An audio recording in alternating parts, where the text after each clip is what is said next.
अस्सलामुअलैकुम दोस्तों, सनीपाल YouTube technology channel पे अपने तमाम दोस्तों को खुशामदीद कहता हूँ। उम्मीद करता हूँ कि सारे दोस्त ठीक होंगे, खैरियत से होंगे।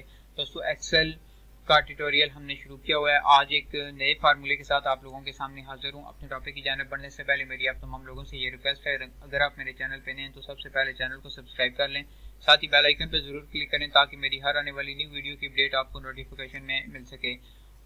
चलें दोस्तों, स्टार्ट करते हैं आज की इस वीडियो को। और आज मैं आपको बताऊंगा कि एक्सेल की शीट के अंदर वैल्यूज को प्लस या माइनस कैसे किया जा सकता है। अगर आप कोई सी भी दो वैल्यू को प्लस करना चाहते हैं, एक को माइनस करना चाहते हैं तो उसका क्या तरीकाकार होगा। अगर आप डिफरेंट वैल्यूज को माइनस करना चाहते हैं तो उसके लिए आप कौन सा फार्मूला यूज करेंगे।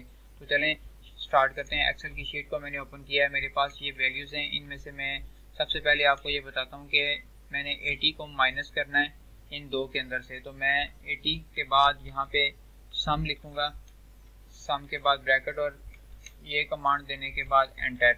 इसका मतलब यह है कि मैं चाहता हूं कि इन दो में से इस एक वैल्यू को माइनस किया जाए। तो उसका तरीकाकार ये होगा कि मैं इन दो पे सम का फार्मूला लगा दूंगा कि इन दो को प्लस करके उसमें से H7 को माइनस कर दिया जाए, तो आंसर हमारा आ जाएगा 40। अगर इसको हम इस तरीके से करें, माइनस माइनस माइनस, देन भी हमारा रिजल्ट इक्वल ही आएगा।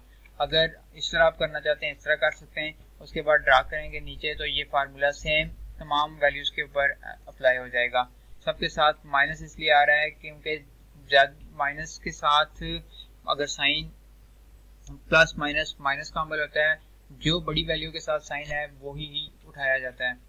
फॉर एग्जांपल यहाँ पे मैं कहता हूँ कि 80 माइनस 40 करें तो हमारा रिजल्ट प्लस वो विदाउट साइन यानी कि विदाउट माइनस साइन के हमारा आंसर आया है, क्योंकि 80 जो है वो बड़ी वैल्यू है और 40 छोटी वैल्यू है, इसलिए साइन हमारा जो है वो पॉजिटिव आया है।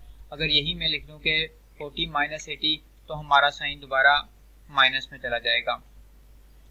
उम्मीद है दोस्तों ये फार्मूला भी आपको पसंद आया होगा। इसी तरीके से सब्सट्रैक्शन, मल्टीप्लिकेशन, प्लस ये तमाम फार्मूलेज मैंने आपको बता दिए हैं। डिवाइड का फार्मूला आपको बताता चलूं कि डिवीजन के लिए कौन सा फार्मूला इस्तेमाल किया जाता है। सिंपली दोस्तों आप इक्वल का बटन प्रेस करें। अगर आप इन दो वैल्यूज को आपस में डिवाइड करना चाहते हैं तो डिवाइड एंटर कर दें, ये आपकी डिवीजन के लिए इस्तेमाल होता है। अगर आप चाहते हैं कि आपने डिवीजन इस तरीके से करनी है कि आप इस वैल्यू के साथ इस वैल्यू को डिवाइड करना चाहते हैं इन दो वैल्यू के ऊपर, तो आप इनको प्लस कर दें, देन आप एंटर करेंगे तो ये डिवाइड कर देगा, यानी कि 120 को 80 के साथ डिवाइड करेगा तो हमारा आंसर 0.6 आएगा। इसको लिख के भी इस तरीके से देख सकते हैं, 120 लिखें।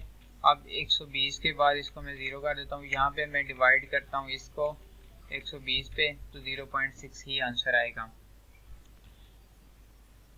एक्सेल की शीट के अंदर सिंपली जो फार्मूले थे वो मैंने आपको सारे बता दिए हैं। इंशाल्लाह नेक्स्ट वीडियो में जो हमारे बहुत ही टॉप किस्म के फार्मूलेज हैं जो ज़्यादातर ऑफिशियल लेवल पे इस्तेमाल होते हैं, इंपॉर्टेंट फार्मूलेज जो हैं उनका आगाज़ शुरू करेंगे। उम्मीद है दोस्तों कि आज की ये वीडियो आपको पसंद आई होगी। मज़ीद अच्छी और नई वीडियो को देखने के लिए चैनल को सब्सक्राइब करें। Thanks for watching.